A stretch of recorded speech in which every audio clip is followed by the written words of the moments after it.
the spotted jacket of Stasalita. That's it, they're off and running in the arc. And away to a good start too. And on the outside, Stasalita, one of the first away, set sail, going very fast in the early stages. And up there too is Dare Me and Vision d'Etat. Just in behind them is See the Stars, settles in a beautiful position, about fifth on the inside, one off the rail. Going forward now, Grand Ducal to put on pace.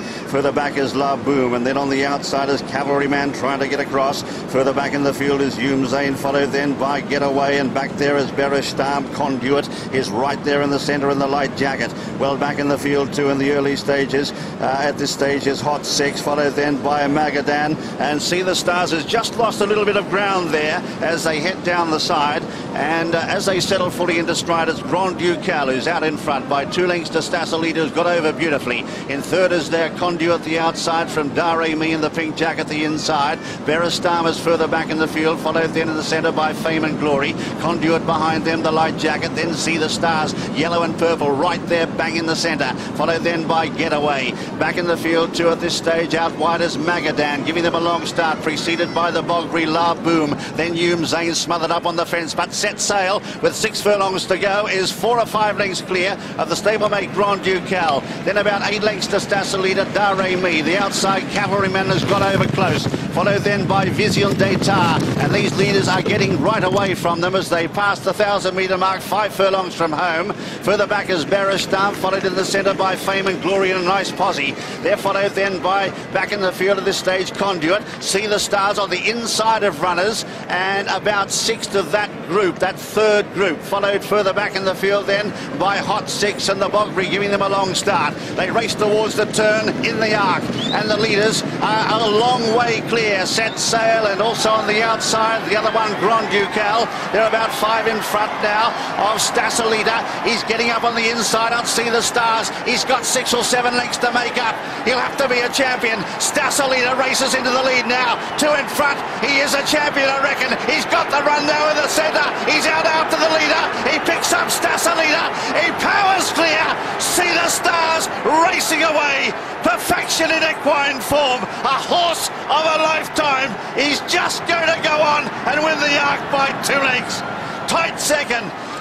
Cavalryman, Zane, Conduit out wide. Behind them, Dare Me, Stasalita. Further back then is Fame and Glory, followed then by Tanga Speed, and they were followed by Vision d'Etat, then La Boom, Magadan, then the Bogbury behind them. Getaway there, Berestan well back, Tullamore, then Grand Ducal and Set Sail and Steel Tango. But here they are crossing the line. See the Star as they come now, and we see the winner there. See the Stars. See the Stars pulling up there, and there they are. See the Stars. I said in the call he'd have to be a champion. He is. And Zane looks like he has been second for the 3rd time. Cavalryman on the inside. Near side is Conduit. That's your 1, 2, 3, 4. Then in 5 is Dare Me. Then further back in the purple cap is the Irish Derby winner, Fame and Glory. Had every chance to the turn, and they were followed then by, on the inside, Stasalita, and further back then is La Boom, followed further back by Magadan, Vision d'Etat, crossing the line quickly. There's Getaway, the Bogbury, there's Hot Six, Tullamore, and those leaders, those two, Grand Ducal and Set Sail, they got so far ahead. But Mick Cannan, his 3rd Prix de l'Arc de Triomphe victory, and on a horse of a lifetime, a horse who had to make up his ground. He did it so quickly. See the Stars, a 6-4 on favourite, UK prices, and has paid 5-4 on the Perry Mutual. Second, Zane at 20-1. Third, Cavalryman at 12-1. What a race. That is one of the greatest sporting performances in any field, in any part of the world that you will ever see. And Willie Carson there offering his congratulations to the Ox team, because it is the Chinese year of the Ox, but it is the year of See the Stars. What a performance. He pulled so hard early on. The pacemakers went so far clear, he lost his position, he had to angle out, he had to quicken, and we were watching it thinking, no way, this can't happen, no horse can do this. Look at this again, because that was just an extraordinary well, performance. I was very, very worried in the first 2 furlongs. Was after we'd gone a furlong up, you could see Mick Canaan was having, the old man, he was having trouble getting his horse back, getting him to settle. He's such a cold horse, yet when he jumps out of the stalls, he comes alive and he pulls. And I thought then that he was going to use up too much petrol, but Mick took him back, got him relaxed, and he was a little bit further back than possibly he wanted. But he's got so much ability, this horse could take the gaps when they appeared. And that is the secret why Mick has got to the front, because he's got so much petrol in the tank. A great horse we've just seen. Things haven't gone right for him, and he has still won the race. Incredible. There's applause here in the paddock for Yumzain, who finished his 2nd for the 3rd year in a row and runs another amazing race in the Arc. He saves his best form for here, but this is a complete superstar, and he has been handled with so much patience and so much excellence by John Ox, his trainer. Unbelievable, unbelievable to keep a horse on the go at Group 1 level and to keep improving, because I think that's an improved performance. There is John Ox now. He had to have been worried in the first one, as you we all were worried. But and you went over to offer your congratulations. Kath, yeah. Oh, she's in tears. Oh, brilliant. That's Mick's wife. Well, I think Mick must be getting close to it now. Well, I'm a bit out of breath myself thinking about things. I don't think he hit him with a stick, did he?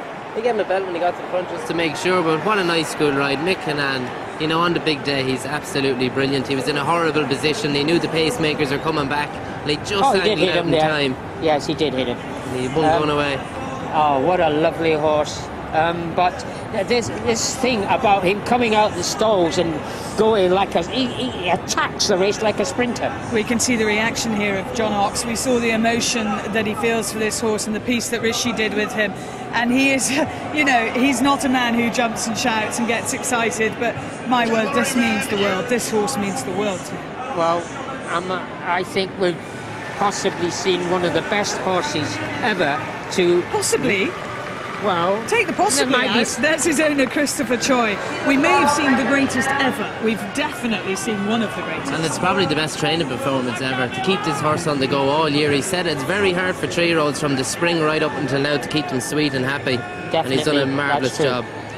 That is a very proud man, happy man. There's an even happier person saluting the crowd, which is not in Mick's normal demeanour to do this sort of thing. He's very calm on, and when he wins big races, and he keeps his emotions to himself.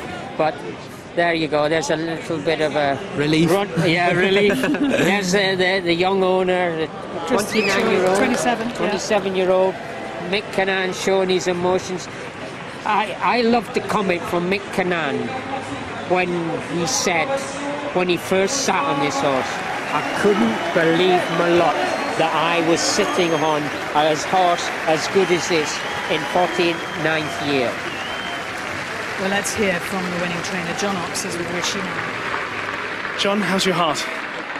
Still beating fairly slowly, I think. What? You must be joking. But it's just a great relief, you know. It's wonderful that it's over and that he's come through it. He had a nice position. He was always travelling strongly. He had to have the gears to get out. John, you're making it sound so easy, because I was watching with many experts, racing experts. They were going insane, saying, what's he going to do? How's he going to get out there? Everyone was panicking. Yeah, well, you see, Mick wouldn't panic because this horse has the gears. You know, that's what any jockey will tell you. If the horse has the speed and the gears, he'll get himself out of trouble. So, you know, we were not too alarmed at any stage. Racing legend. Yeah, I think so, yeah. Well done, John. Go and welcome him. Thank you. Yes, he is a racing legend. He goes into the Roll of Honour beside Rebo, Seabird, Dancing Brave, Mill Reef. A great performance.